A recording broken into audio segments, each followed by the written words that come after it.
دائی حلیمہ کہتی ہیں کہ گھر میں حضور صلی اللہ تعالیٰ علیہ وسلم کے قدم پڑتے ہی میری بکریوں کے تھن دودھ سے بھر گئے اور میرے جانور زیادہ دودھ دینے لگے۔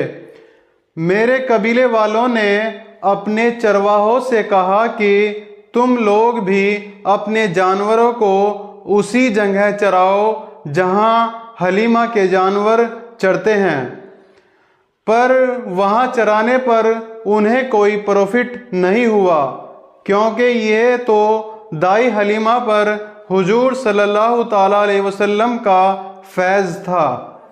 دائی حلیمہ کہتی ہیں کہ ہم آپ صلی اللہ علیہ وسلم کی برکتوں کا لگاتار مشاہدہ کرتے رہے، یہاں تک کہ 2 سال ہو گئے، آپ کا دودھ پورا ہو گیا۔ کانٹیکٹ کے مطابق آپ کو دائی حلیمہ مکہ واپس حضرت آمینہ کے پاس لے گئی۔ آپ کے دادا حضرت عبد المطلب اور آپ کی ماں حضرت آمینہ نے دائی حلیمہ کو انعام و اکرام سے نوازا۔ دائی حلیمہ کہتی ہیں کہ مجھے حضور صلی اللہ تعالیٰ علیہ وسلم کی جدائی گوارا نہیں تھی۔ مکہ میں اس وقت وبا یعنی کہ مہاماری ایپیڈیمک پھیلی ہوئی تھی۔ اس کا بہانہ بنا کر میں دوبارہ آپ صلی اللہ علیہ وسلم کو اپنے گھر لے آئی، پھر ہمارا مکان رحمتوں اور برکتوں سے مالا مال ہو گیا۔ آپ صلی اللہ علیہ وسلم عمر کے لحاظ سے 2-3 سال ایڈوانس تھے۔ آپ صلی اللہ علیہ وسلم اپنے رضاعی بھائی بہنوں کے ساتھ بکریاں چرانے جانے لگے، جو تمام انبیاء و رسولوں کی سنت ہے۔ ایک دن آپ صلی اللہ علیہ وسلم چراگاہ میں تھے تو یہاں شک شدر کا معاملہ پیش آیا۔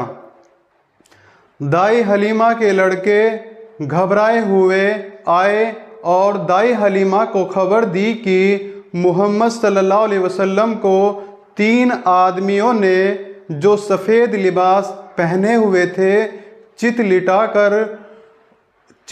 کر ان کا سینہ پھاڑ ڈالا۔ میں اسی حال میں انہیں چھوڑ کر آیا ہوں۔ یہ سنتے ہی دائی حلیمہ اور ان کے شوہر آنن فانن میں بھاگے، دیکھا تو حضور صلی اللہ علیہ وسلم بیٹھے ہیں، چہرہ جرد ہے اور اداس ہے۔ چہرہ مبارک چوم کر پوچھا، کیا ہوا میرے بچے؟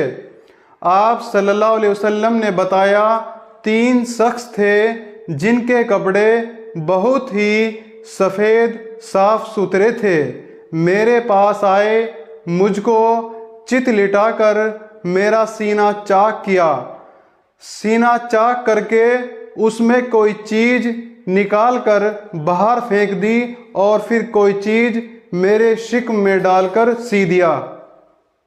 حضور صلی اللہ علیہ وسلم نے دائی حلیمہ سے کہا، مجھے ذرہ برابر بھی کوئی تکلیف نہیں ہوئی۔ آپ کے سینے پر یہ سلائی کے نشان دائی حلیمہ اور ان کے شوہر نے دیکھے، پھر بعد میں صحابہ کرام نے بھی دیکھے۔ دائی حلیمہ آپ کو گھر لے گئی۔ ادھر دائی حلیمہ اور ان کے شوہر نے مشورہ کیا کہ ہمیں ڈر لگ رہا ہے، دیکھو رسک لینا ٹھیک نہیں، یہ مکہ کے سردار کا بچہ ہے، اگر کچھ ہو گیا تو لینے کے دینے پڑ جائیں گے۔ اس طرح حضرت حلیمہ آپ کو آپ کی والدہ ماجدہ کے پاس چھوڑ آئی اور سارا معاملہ بیان کیا اور آسیب یعنی کہ جادو کا صوبہ ظاہر کیا۔ آپ کی والدہ ماجدہ نے کہا، ہرگز نہیں، خدا کی قسم میرے بیٹے کی بڑی شان ہے۔ پھر ایام حمل اور وقت ولادت کے حیرت انگیز واقعات سنا کر حضرت حلیمہ کو مطمئن کر دیا۔ اس طرح حضرت حلیمہ حضور صلی اللہ علیہ وسلم کو حضرت آمنہ کے پاس چھوڑ کر اپنے گاؤں واپس آ گئی اور آپ صلی اللہ علیہ وسلم والدہ ماجدہ آغوش تربیت میں پرورش پانے لگ گئے۔ ایک ٹاپک یہ ایڈ کروں گا کہ حضور صلی اللہ تعالیٰ علیہ وسلم کا سکے صدر یعنی کہ سینہ کتنی بار چاک کیا گیا۔ اکارڈنگ ٹو حضرت مولانا صاحب عبدالعزیز صاحب محدث دہلوی رحمت اللہ علیہ سورہ علم نصرہ کی تفسیر میں فرماتے ہیں کہ 4 مرتبہ آپ صلی اللہ علیہ وسلم کا سینہ چاک کیا گیا اور اس میں نور و حکمت کا خزانہ بھرا گیا۔ پہلی بار سینہ چاک حضرت حلیمہ کے گاؤں میں کیا گیا۔ اس میں یہ حکمت تھی کہ آپ صلی اللہ علیہ وسلم ان وسوسوں اور خیالات سے محفوظ رہے جن میں بچے مبتلا ہو کر کھیل کود شرارتوں میں مائل ہو جاتے ہیں۔ دوسری بار 10 برس کی عمر میں سکے صدر ہوا۔ اس میں یہ حکمت تھی کہ تاکہ آپ جوانی کی پرآسو شہوتوں کے خطرات سے بے خوف ہو جائے۔ تیسری بار سکے صدر غار ہیرا میں ہوا۔ اس میں یہ حکمت تھی کہ آپ صلی اللہ علیہ وسلم کے قلب میں نور سکینہ بھر دیا گیا تاکہ آپ وحی الہی کے عظیم بوجھ کو برداشت کر سکے۔ چوتھی بار سکے صدر معراج کے موقع پر ہوا۔ اس میں یہ حکمت تھی کہ آپ صلی اللہ علیہ وسلم نور و حکمت کے خزانے سے معمور کیا گیا تاکہ آپ کے قلب مبارک میں اتنی قدرت اور صلاحیت پیدا ہو جائے کہ آپ دیدار الہی کی تجلیوں اور کلام ربانی کی ہیبتوں اور عظمتوں کے متحمل ہو سکے۔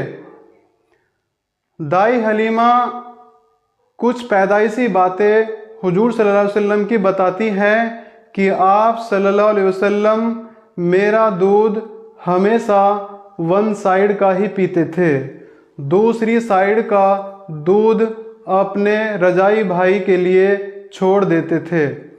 اس سے یہ مورل لیسن ملتا ہے کہ آپ صلی اللہ علیہ وسلم بچپن سے ہی کتنے انصاف پسند تھے۔ دوسرا معاملہ یہ بتاتی ہے جب آپ پیروں پر چلنے کے قابل ہوئے تو باہر نکل کر بچوں کو کھیلتے ہوئے دیکھتے مگر خود کھیل کود میں شریک نہیں ہوتے۔ لڑکے آپ کو کھیلنے کے لیے بلاتے تو آپ فرماتے کہ میں کھیلنے کے لیے پیدا نہیں کیا گیا ہوں۔